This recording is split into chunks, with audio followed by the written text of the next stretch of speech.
I used to believe there was one simple rule to life. One rule. And for decades, it guided almost every decision I made. It sounded responsible. It sounded mature. It sounded like wisdom. The rule was this: if you do the sensible thing long enough, happiness will eventually catch up to you. I believed that, deeply, so deeply that I never questioned it. Not once, not until it was far too late. My name is Peter. I'm 96 years old, and I want to tell you about the biggest lie I believed for most of my life. When I was young, it didn't feel like a lie at all. It felt like common sense. I grew up in a time when survival mattered more than self-expression, when stability was prized above everything else. The people I admired weren't the ones who followed their hearts. They were the ones who endured. They worked hard. They kept their heads down. They didn't complain. So I learned early that wanting more than what you had was dangerous. It meant you were ungrateful. It meant you didn't understand how the world worked. I carried that lesson straight into adulthood. I chose a career that was respectable, not one that excited me. I married young, not because I was certain, but because it felt like the next sensible step. I bought a house, raised children, paid my bills on time. I did everything a good man was supposed to do. From the outside, my life looked solid. People trusted me. They relied on me. They called me steady. And for a long time, I told myself that steadiness was the same thing as fulfillment. The lie didn't shout at me. It whispered. It never said, "Don't be happy." It said, "Not yet." It said, "This isn't the time." It said, "You'll have space for yourself later." Later, when things are calmer. Later, when responsibilities ease. Later, when you've earned it. I believed happiness was a reward, something you collected at the end for good behavior. So I postponed things, small things at first. I postponed trips I wanted to take because work was busy. I postponed conversations because they felt uncomfortable. I postponed decisions because they might disrupt the life I'd built. Each time it felt reasonable. Each time I told myself I was being mature. And the years passed that way, quietly, not in dramatic leaps, but in routines. Wake up, work, come home tired, repeat. The days felt full, but the years felt strangely thin when I looked back on them. I remember sitting at the kitchen table late at night, long after everyone else had gone to bed, feeling a dull restlessness I couldn't quite name. I told myself it was just fatigue. I told myself everyone felt this way. That's another part of the lie. It convinces you that your quiet dissatisfaction is normal, that everyone lives with it, so there's no reason to examine it too closely. It trains you to ignore your own inner voice, to treat it like a nuisance instead of a warning. There was a moment, somewhere in my 40s, when I almost listened. I was offered a chance to change directions, to step away from the path I was on, to try something different.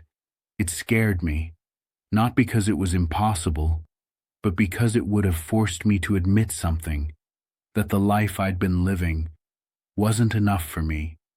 I remember standing in my office after everyone had gone home, the building quiet, the lights humming overhead, my heart racing at the thought of choosing differently.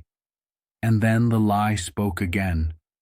It reminded me of my obligations. It reminded me of the people who depended on me. It reminded me of everything I could lose.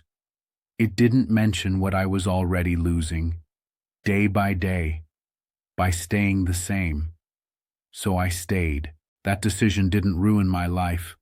That's important to say. My life didn't fall apart. There was no dramatic collapse. In many ways, things continued just fine. And that's what makes the lie so powerful. It doesn't destroy you outright. It slowly narrows your world until you don't realize how small it has become. As I grew older, I became very good at explaining my choices. I could justify almost anything. I told myself sacrifice was noble. That comfort was something you accepted, not questioned. That longing was childish.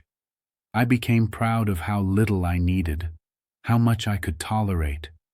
I mistook emotional restraint for strength. But strength without honesty turns into something else. It turns into distance. Distance from your own feelings. And eventually, distance from the people around you. I was present in my life, but I wasn't fully there. I listened, but I didn't always hear. I provided, but I didn't always connect. It wasn't until much later, after my children were grown, after the house felt quieter, that I began to understand what I had been doing. I remember one afternoon, sitting alone in the living room, sunlight coming through the window, dust floating in the air. Nothing was wrong in that moment, and yet, something was missing. That's when the lie finally started to crack. I realized I had spent decades treating my life as something to be managed, not experienced. I had been so focused on doing the right thing that I never stopped to ask what the right thing was for me. I believed meaning would appear on its own if I followed the rules long enough. It doesn't work that way. Meaning isn't something that arrives when you're finished living. It's something you create by how you live every day. And the lie I believed kept telling me to delay that creation, to wait for a future version of myself, who never actually arrived. Time has a way of clarifying things.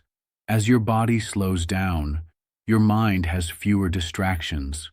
You start seeing patterns you were too busy to notice before. Looking back now, I can see all the small choices that added up to a life that was safe, respectable, and incomplete. I don't say that with bitterness. I say it with clarity. Regret at this age isn't loud. It's quiet. It shows up in questions that no longer have answers, in paths you can't walk because they're too far behind you now. The lie told me I had plenty of time. It told me urgency was reckless. It told me desire was dangerous. And I believed it, because it was easier than uncertainty, easier than change, easier than admitting I didn't know what I truly wanted. Here's what I know now, at 96. Time is not something you save, it's something you spend, whether you're paying attention or not. Every year you tell yourself, later, is a year you don't get back.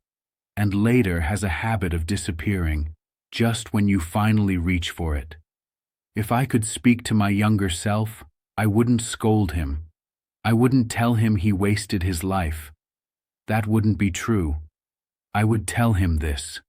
Responsibility and fulfillment are not enemies, but they are not the same thing. A good life requires courage, not just endurance. It's possible to honor your obligations and still honor yourself. Listening to your inner voice doesn't make you selfish. It makes you honest. Waiting for certainty is often just another way of staying afraid. Most of all, I would tell him this. The future doesn't thank you for postponing your life. It doesn't reward you for ignoring your own truth. The future is built out of the days you're living right now. Nothing else. I don't know who you are or where you are in your life, but if you're listening to this and feeling a quiet discomfort, pay attention to it. That feeling isn't there to shame you. It's there to inform you. It's asking you to look honestly at the story you're telling yourself about why you're waiting. The lie I believed for decades didn't sound like a lie. It sounded like wisdom. That's what made it so convincing. But wisdom that costs you your presence, your curiosity, your sense of aliveness. is too expensive. You don't need to upend your life tomorrow. You don't need reckless choices. But you do need to stop telling yourself that your life hasn't started yet, that the meaningful part is still somewhere ahead. I'm 96 years old. I don't have many years in front of me. And strangely, that has made everything very simple. What matters is clear. What doesn't matter has fallen away. I wish I had understood that earlier, not because it would have made my life perfect, but because it would have made it honest. If there's one thing I hope you take from my story, don't give your best years to a lie that tells you to wait. Your future doesn't need you to be perfect. It needs you to be awake.